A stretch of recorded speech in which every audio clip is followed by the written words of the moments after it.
नमस्कार, मैं हूं संजीव कुमार और आप देख रहे हैं वेब समाचार। पूरे झारखंड में पंचायत चुनाव को लेकर सरगर्मी तेज हो चुकी है। जितने भी मुखिया, प्रमुख, सरपंच सहित कई ऐसे पद हैं जिनको लेकर चुनाव होना है। लेकिन आपको बता दें कि पूरे झारखंड में 4 चरणों में चुनाव हो रहा है। पहला 14 मई, दूसरा 19, तीसरा 24 और अंतिम 27 मई को होगा। लेकिन जहाँ पे हम आए हुए हैं रांची जिला में बेरो प्रखंड का नाम है और पंचायत का नाम है घाघरा। तो यहाँ पे जो चुनाव है वो दूसरे चरण यानी 19 मई को चुनाव होना है। यहाँ के जो वर्तमान मुखिया हैं उनके द्वारा क्या कुछ काम किया गया है, हालांकि हमारे टीम जो सर्वे की है उसमें सारे रिपोर्ट जो है आ चुका है। लेकिन अभी जो भावी मुखिया प्रत्याशी हैं हमारे साथ जुड़े हुए हैं, मनोज उरांव जी हैं, इनसे जानते हैं कि आप लोगों के बीच जा रहे हैं तो लोगों का क्या फीडबैक आपको मिल रहा है, कैसे कैसे समस्याएं आ रहे हैं और लोगों का क्या डिमांड है।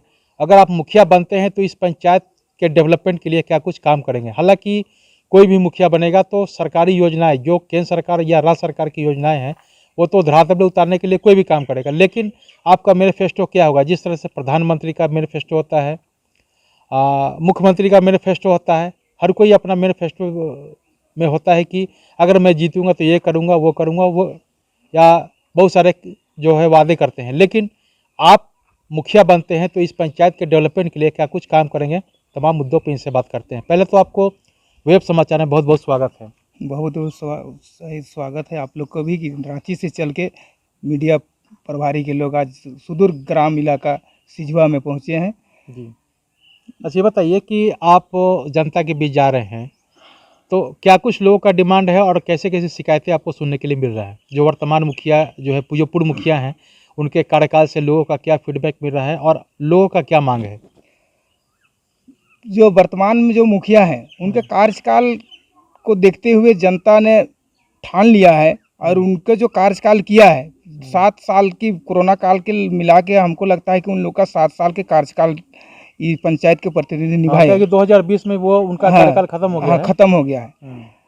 तो जनता के बीच में जिस तरह से इस पंचायत में कार्य करना था, जनता के सामने जो मूलभूत समस्याएं थी उस समस्या में जो पूर्व के जो मुखिया थे वो खरा नहीं उतर पाए। अब जिस क्षेत्र में हम जाते हैं चुनाव प्रचार के तौर में तो शिकायत यही मिलती है कि शौचालय का निर्माण भी सुचारू रूप से नहीं किया गया है।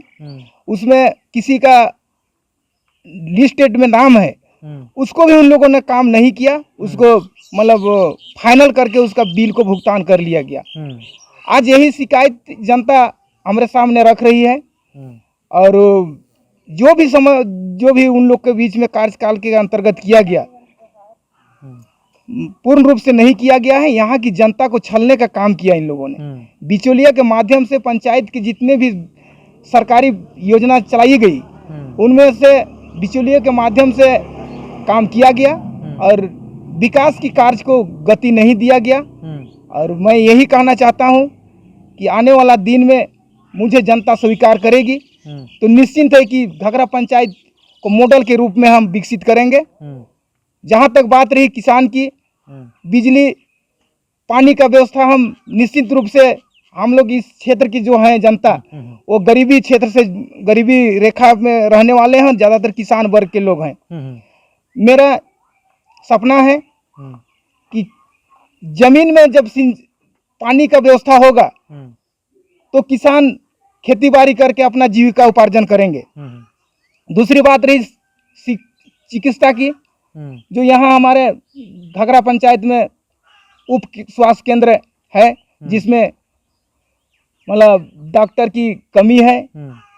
जो स्वास्थ्य विभाग के पदाधिकारीगण इनको ध्यान नहीं देते हैं, जो कि हमारे गरीब स्तर के लोग जो है सो मतलब बेड़ों तक पहुंचने के लिए असमर्थ हो जाते हैं। उनको सेवा करने के लिए मैं युद्ध स्तर पे मैं कोशिश करूंगा कि स्वास्थ्य केंद्र में निश्चिंत ही वहाँ पदाधिकारी का बहाली होगा। तो बड़े बड़े डॉक्टर वगैरह सब यहाँ को आना होगा। और जो पंचायत के अंतर्गत जो ब्लॉक डेवलपमेंट के पदाधिकारी जो कर्मचारी हैं, जैसे ये कर्मचारी को ब्लॉक पंचायत के अंतर्गत में ही उसको काम करना है, उनको भी यही रहना होगा। हमारे गांव देहात के लोग को बेड़ो जाने का जरूरत नहीं होगा। मैं अच्छा, शिक्षा को लेकर क्या सोचे हुए हैं? शिक्षा के क्षेत्र में आज जो शिक्षा का जो चरम स्थिति है, जो जिस जिस स्कूल में टीचर का पदस्थापित किया गया है वो सिर्फ खाना पूर्ति के लिए आते हैं। उनको मैं एक शिक्षा कमेटी का गठन करूंगा, उसमें हमारे नौजवान रहेंगे और उन्हीं को देखरेख में सभी स्कूल का निगरानी रखेंगे कि वास्तव में इस क्षेत्र में पढ़ाई होता है कि नहीं स्कूल में, उसका निगरानी करेंगे। और निश्चिंत है कि आज हमारे ग्रामीण क्षेत्र के जो बाल बच्चा गरीब परिवार के लोग हैं जो सरकारी स्कूल में पढ़ते हैं, हम लोग को मतलब प्राइवेट स्कूल में पढ़ाने लायक नहीं है, उस कार्य को हम लोग सशक्त करेंगे शिक्षा के क्षेत्र में। और जिस हमारे पंचायत के नहीं बल्कि प्रखंड तक भी आवाज जाएगा कि जितना भी स्कूल है उस स्कूल में जो सरकारी प्राइवेट स्कूल में जिस तरह छात्र पढ़ते हैं उससे कहीं ज्यादा टैलेंट निकालने का काम करेंगे। अच्छा, रोजगार को लेकर आपने क्या सोचा हुआ है? रोजगार बहुत सारे जो है ग्रेजुएशन करने के बाद लोग रोजगार के लिए इधर उधर भटक रहे हैं, आप क्या सोचे हुए हैं कि किस तरह से रोजगार देने का काम करेंगे? रोजगार के क्षेत्र में हम यही सोचे हैं कि जो पलायन करते हैं हमारे यहाँ से लोग, उन लोग को महिला समूह युवा साथी बेरोजगार है, उन लोग को कुटीर माध्यम के से मतलब बेरोजगार को दूर करने का जो ये है उसको हम लोग जोड़ने का काम करेंगे। लघु कुटीर उद्योग के द्वारा उनको रोजगार देने का काम।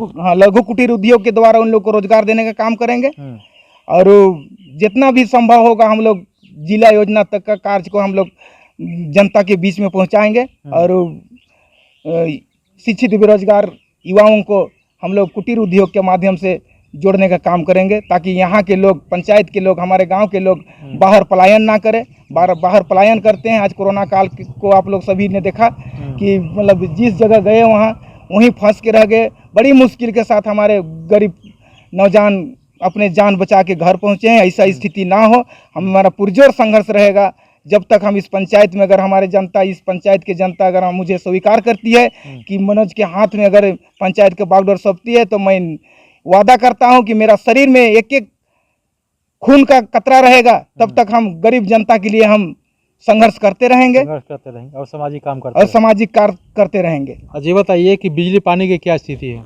बिजली पानी की व्यवस्था अभी तक सरकार के माध्यम से जो भी सुविधा की गई है उसमें भी पूर्ण रूप से सफल नहीं हो पाई है और जो समस्या है उन लोग को हम लोग